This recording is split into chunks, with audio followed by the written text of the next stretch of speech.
Kamusta mga bata? Andito na naman si Teacher Jeramil. At ngayon, matutunghayan natin at matututunan ang huling series sa ating divisibility rules. Pero ngayon, ito naman ay para sa 4, 8, 11 at 12. Simulan na natin.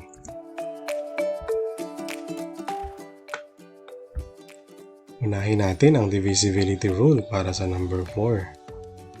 A number is divisible by 4 if the number formed by the last two digits of a number is divisible by 4. Then, the original number is divisible by 4. Ito pa yung isang rule para sa number 4.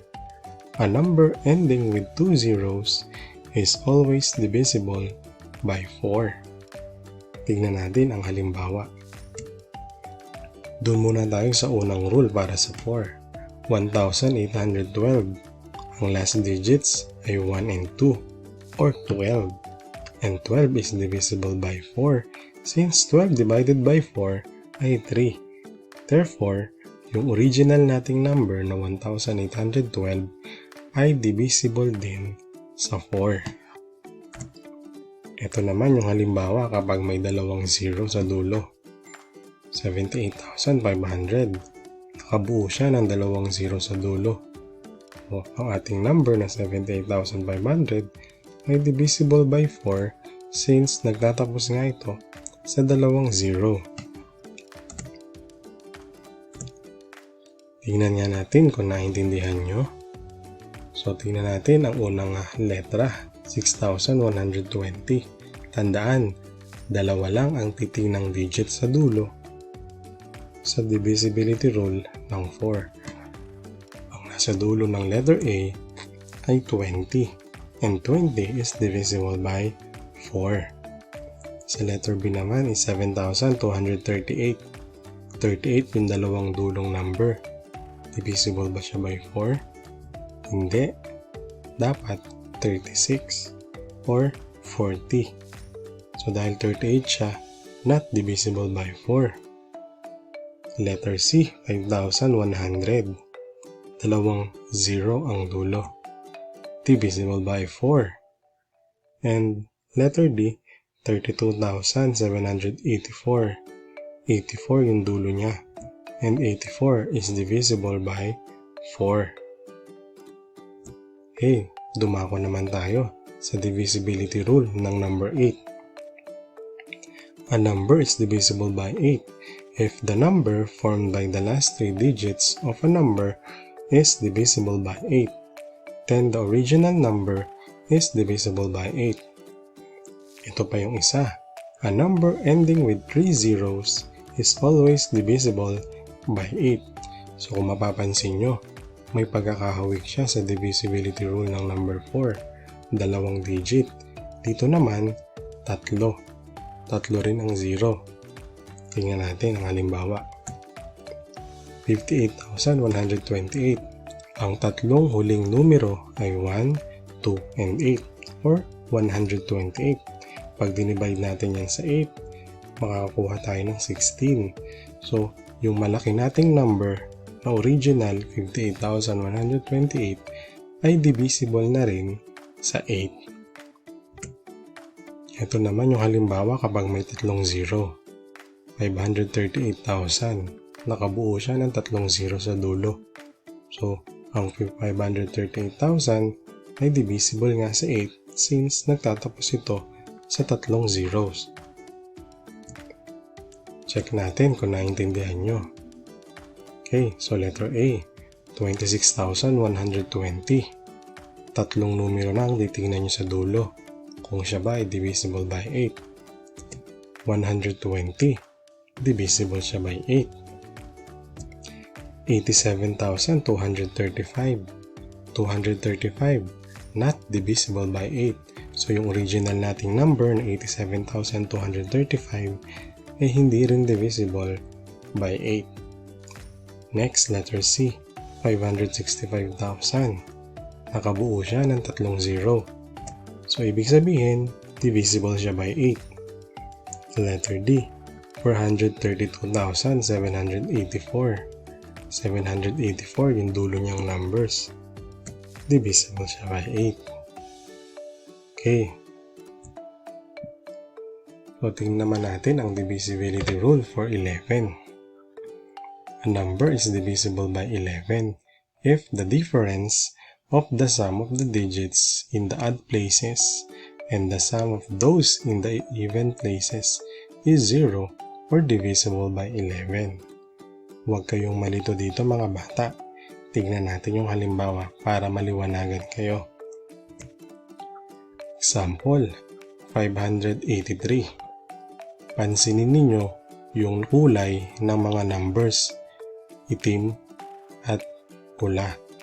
Yung mga itim na numbers, sila yung mga nasa odd places. Yung pwesto nila ay nasa unahan at ikatlo or odd numbers or odd places.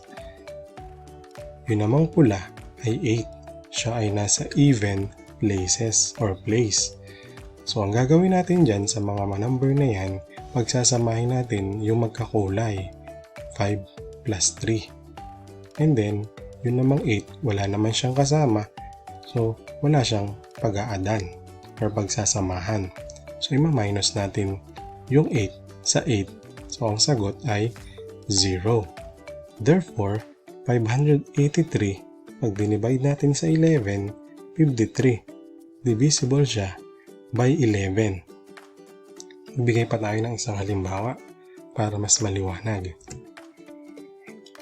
Okay, tignan nyo itong ating number, 35,794. Dalawang kulay uli, isang itim at isang pula.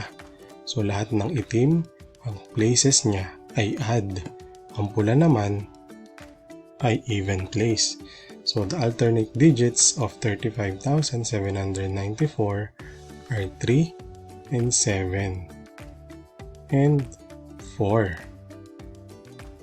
Whose sum is 14. Pag pinagsama-sama natin yung 3, 7, and 4, makakabuo tayo ng 14. Yung namang number na nasa kulay pula ay pagsamahin din natin. Sila naman yung mga number na nasa even places. Okay, so pag pinag-plus natin yung kulay pula na yan, 5 plus 9, 14. So kung papansin nyo, yung kulay itim kanina na 14, ibabawas natin yung kulay pula na 14 din. So, ang sagot ay 0. So, therefore, 35,794 divided by 11, makakakuha tayo ng 3,254 at ito ay divisible sa 11. Okay, dumako na tayo sa pinakahuling divisibility rule at ito naman ay para sa 12.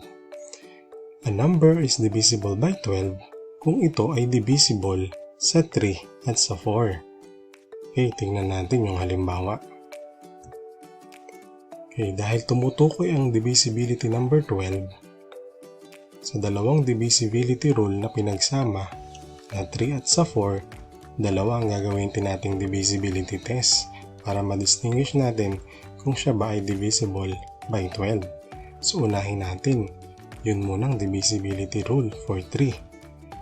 Okay, 3,324. Ang rule natin sa divisibility by 3, i-add natin yung sum, i-add natin yung digits para makuha yung sum.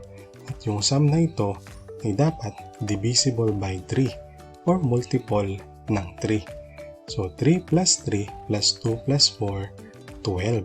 So, yung 3,324 ay divisible by 3. Ngayon, tingnan naman natin kung siya ba divisible by 4. Ang rule sa divisibility rule ng 4 ay dalawang number sa dulo ay dapat divisible by 4. At kung mapapansin natin, sa 3,324, 24 ang dalawang number o yung 2 and 4 sa dulo ay divisible by 4. So, ibig sabihin, ang 3,324 ay divisible sa 12. Okay, para mas maintindihan natin, gumawa tayo ng chart. Narito yung mga numbers, tignan natin kung papasa siya sa divisibility test for 3 and 4 para pumasa kung divisible ba siya by 12. Tingnan natin yung letter A. 633. Divisible ba siya by 3? Pag pinag-plus natin yung 6, 3 and 3, that is 12. Yes, divisible siya by 3. Pero sa divisibility rule naman ng 4, 33 yung number niya. Kulang siya ng 3 para maging 36. So hindi siya divisible by 4. So dahil may x siya dyan, hindi siya divisible by 12. Next, letter B, 2,184. Pag pinag-plus natin yan para makuha yung divisibility rule ko sa 3, makakakuha tayo ng 15. So, ibig sabihin, divisible siya by 3. Next, divisibility rule naman sa 4, 84. Tingnan natin kung tama. Yes, tama siya. So, dalawang check. Check na rin siya sa 12. Letter C, 24,436. Ito ba ay divisible sa 3? Pag pinag-plus natin yung mga digits niya, 6 plus 4, 10 plus 9, that is 19. So, not divisible by 3. 36 ang dulo niya. So, divisible ba yung 36 by 4? Yes. Pero, dahil may x siya sa 3, hindi siya divisible by 12. Next, letter D. 12,360. I-add natin yung mga digits niya.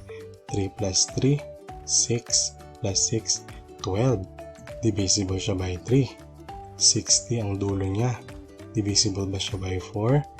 Yes. So dahil dalawang check, divisible siya by 12. Another number, 12,334. I-add natin kung divisible siya by 3. Okay, so 1 and 2 ay 3, dalawang 3 ay 9, plus 4, that is 13. So not divisible by 3. 34 yung dulo niya. So hindi siya pwede sa 4. So dahil dalawang x na siya, mas lalong hindi siya check or x talaga siya sa 12. Okay. So mga bata, yan yung ating huling series sa mga divisibility rules.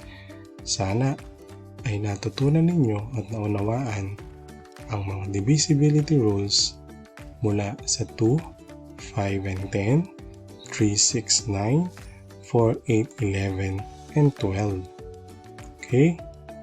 So, see you. Magkita-kita tayo muli. And God bless. Bye-bye!